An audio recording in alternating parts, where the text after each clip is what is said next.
मैंने बहुत से लोगों के मुंह से सुना है कि मैं बहुत ज़्यादा ओवर थिंक करती हूँ या फिर मैं बहुत ज़्यादा ओवर थिंक करता हूँ। मैं कैसे अपनी ओवर थिंकिंग को कम कर सकता हूँ। उन सभी के सवालों का जवाब है मेरे पास एक ऐसी बुक जो आपको ये बताएगी कि ओवर थिंकिंग एक्चुअल में होती क्या है और ये क्यों होती है और कैसे हम इसको स्टॉप कर सकते हैं। सो आज मैं आप लोगों के सामने एक बुक समरी लेकर आई हूँ जिस बुक का नाम है स्टॉप ओवर थिंकिंग एंड जिसके राइटर हैं निक ट्रेंटन। सो ये बुक आपका पूरी तरीके से नजरिया बदल देगी और आपको स्ट्रेस फ्री कर देगी। आप बिल्कुल शांत होकर चीजों के बारे में सच में अच्छा सोचने लगोगे। एंड इस बुक में बताए गए जो भी रूल्स मैं आपके साथ शेयर करूंगी, अगर आप उनको फॉलो करते हो तो 100% आप ओवरथिंक करना बंद कर दोगे। तो इस बुक समरी को स्टार्ट करने से पहले वीडियो को लाइक एंड चैनल को सब्सक्राइब करना मत भूलिएगा। तो चलिए स्टार्ट करते हैं।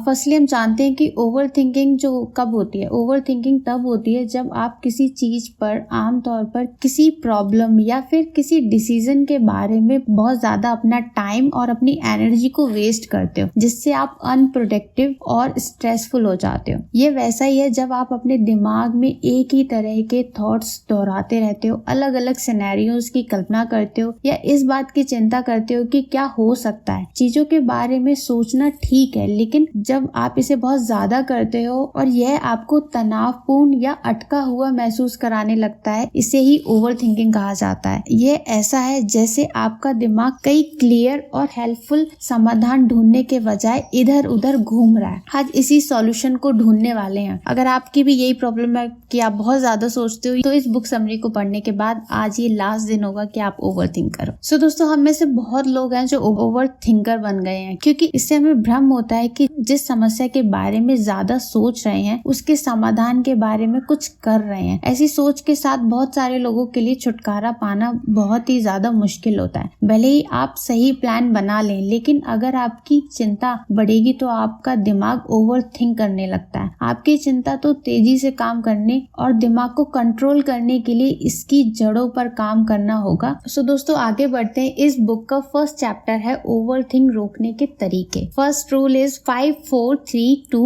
1। 5 4 3 2 1 तरीका आपके दिमाग को इतनी देर तक डिस्ट्रैक्ट कर देगा जिससे कि आप अपने कंट्रोल की फीलिंग्स को दोबारा पा सके। डॉक्टर इस तरीके का इस्तेमाल मरीजों को घबराहट से जुड़ी परेशानियों से उबारने में मदद करने के लिए करते हैं। 5 4 3 2 1 तरीका इस तरह काम करता है। तनाव के दौरान धीरे धीरे जो काउंटिंग है ना, वो बैक काउंटिंग करना स्टार्ट कर दो। जब भी आप बैक काउंटिंग करते हो, हमारे जो 5 सेंस होते हैं ना, उन सेंस को अपनी इन काउंटिंग में शामिल करें। जैसे कि आप अपने आसपास के माहौल को 5 चीजों में देखें। जैसे 5 पर आप अपने आसपास के माहौल की चीजों को देखें, 4 पर अलग अलग साउंड्स को सुने, 3 पर अपनी फीलिंग को महसूस करें, 2 पर स्मेल्स का पता लगाएं और 1 पर किसी एक स्वाद को पहचानें। कॉन्शियसनेस को अवेयरनेस की एक बॉल की तरह सोचें जो आपके शरीर के अंदर और बाहर घूमती है। जब आप अपने थॉट्स में खोए रहते हो तो आपकी अवेयरनेस की बॉल आपके दिमाग के अंदर घूमती है और एक पिन बॉल की तरह चारों तरफ उछलती है और इन सभी सिनेरियोस के बारे में सोचती है जिनके बारे में आप सोच रहे हैं।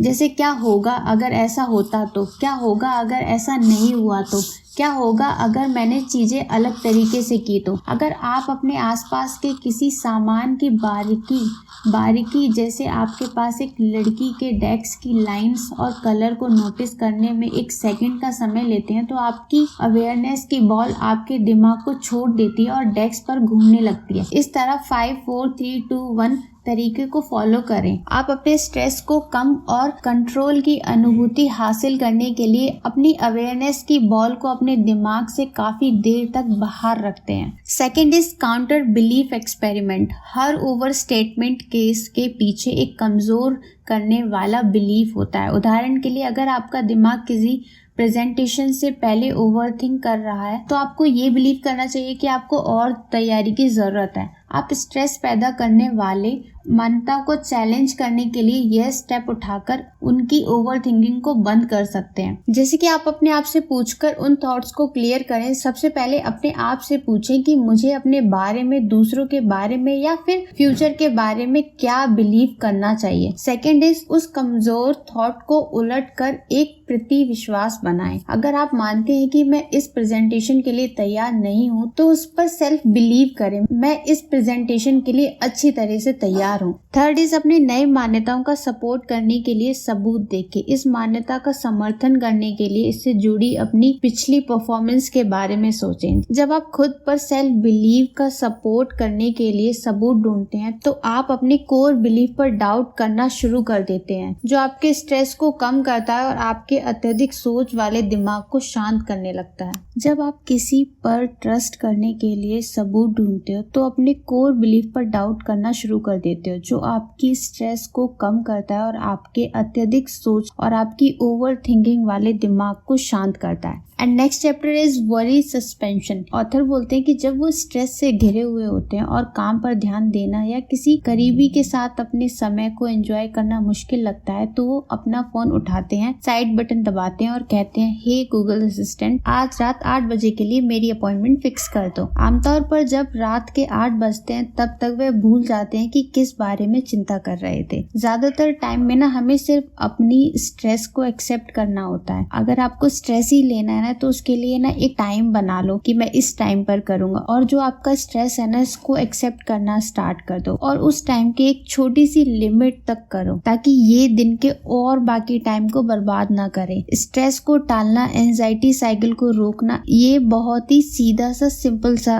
फॉर्मूला है। हम शायद ही कभी अपनी लाइफ से स्ट्रेस को खत्म कर सकते हैं, लेकिन अवेयरनेस के साथ उसकी शुरुआत और ड्यूरेशन को हम कंट्रोल जरूर कर सकते हैं। सो आगे बढ़ते हैं। नेक्स्ट चैप्टर इज ज्यादा सोचने का मतलब ये नहीं है कि आप ओवर थिंक कर रहे हो। एक व्यक्ति के बारे में सोचो जो बहुत ही ज्यादा दयालु, समझदार और सेल्फ अवेयर है। वो हमेशा किसी न किसी बात को लेकर परेशान हो जाता है और आज वो किसी छोटे से हेल्थ इशू की वजह से परेशान है। वो अपने कंधे पर एक गांठ देखता है, वो ऑनलाइन रिसर्च करता है और इलाज के बारे में देख देख कर ज्यादा सोचने लगता है। फिर वो रुकता है और खुद को देखकर सोचता है, मैं शायद चीजों के बारे में ज्यादा सोच रहा हूँ। इसलिए वह अपने हेल्थ के बारे में स्ट्रेस लेना बंद कर देता है और अपनी हेल्थ के बारे में अच्छे विचारों पर ध्यान देना स्टार्ट कर देता है। वह सोचता है, हो सकता है कि मुझे सच में किसी इलाज की जरूरत हो, लेकिन किस तरह के। उसके थॉट्स बढ़ने लगते हैं और वो जल्द ही इंटरनल कंसल्टेंट के लिए अपने ऑप्शन पर बहस करने लगता है और खुद से बहस करते करते, खुद को एनालाइज करते हुए और खुद का सपोर्ट करते हुए, खुद से सवाल करते और इस तरह सिर्फ एक परेशानी से वह ऐसे में वो बहुत सारी यादें, बहुत सारे एक्सपीरियंस के बारे में सोचने लगता है जिसकी जरूरत भी नहीं थी। क्या मुझे स्ट्रेस के कारण पैनिक अटैक तो नहीं आ जाएगा? जिस पल उसके मन में ये थॉट आता है उस टाइम उसका जो माइंड होता है ना वो अलग अलग तरीके के एग्जाम्पल दिखाने लग जाता है। जब लोगों ने उसे इससे ही जुड़ी किसी कमी के बारे में कहा था, फिर वो अपनी सभी कमियों पर लेंस लगाते हैं और उनमें से हर एक को अपने दिमाग में घुमाना स्टार्ट कर देते हैं और सोचते हैं कि वह ऐसा क्यों है। इसके बाद उन्हें निराशा का एहसास होता है कि वह अपनी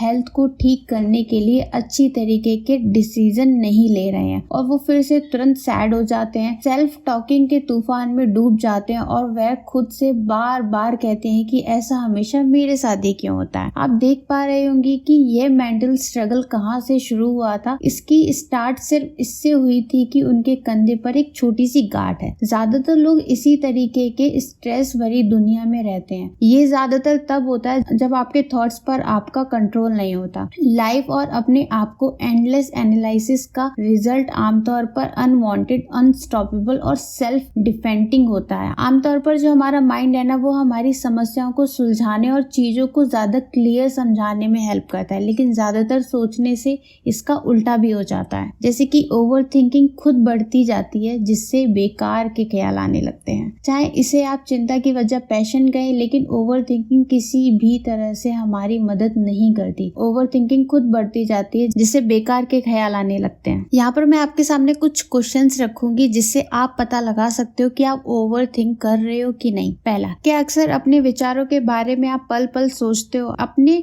थॉट्स को कंट्रोल करने के लिए आपको बहुत ज्यादा मेहनत करनी पड़ती है। सेकंड, अपने थॉट्स के बारे में सोचते हुए अक्सर महसूस करते हैं कि कुछ थॉट्स आपको पसंद नहीं आए। थर्ड इज, आपके लिए सोचना अक्सर कॉम्पिटिटिव स्ट्रगल जैसा होता है। आप अक्सर अपने विचारों पर सवाल उठाते हो, शक करते हो, उनका एनालिसिस करते हो या कंक्लूजन निकालते हो। नेक्स्ट इज मुश्किल में आप अक्सर अपने आप को और अपने विचारों को समय का सोर्स मानते हो। नेक्स्ट, आपको डिसीजन लेने में परेशानी होती है और अक्सर आप जो भी ऑप्शन चुनते हो उस पर शक करते हो। नेक्स्ट इज, आप खुद को बार बार निगेटिव विचारों में उलझाए हुआ रखते हो। एंड लास्ट इज, कभी कभी आपको ऐसा लगता है कि आप किसी थॉट पर बार बार लौटने से खुद को नहीं रोक पाते, भले ही वह ऐसा हो जिसके बारे में असल जिंदगी से कुछ भी लेना देना नहीं है। आप देखेंगे कि इनमें से ना कुछ भी डेफिनेटली अच्छी क्वालिटीज हैं। ज्यादा अवेयरनेस से सोचने से ना आपकी थिंकिंग पावर बढ़, अपनी रनिंग थिंकिंग पर अगर आप क्वेश्चन उठाते हो ना तो उसके लिए आपको डिसीजन लेने पड़ते हैं। जो थिंकिंग है ना दोस्तों, वो एक अमेजिंग गिफ्ट है। सोचना कुछ बुरा नहीं है, हमारा दिमाग इसके लिए भगवान से मिला एक अनोखा टूल है।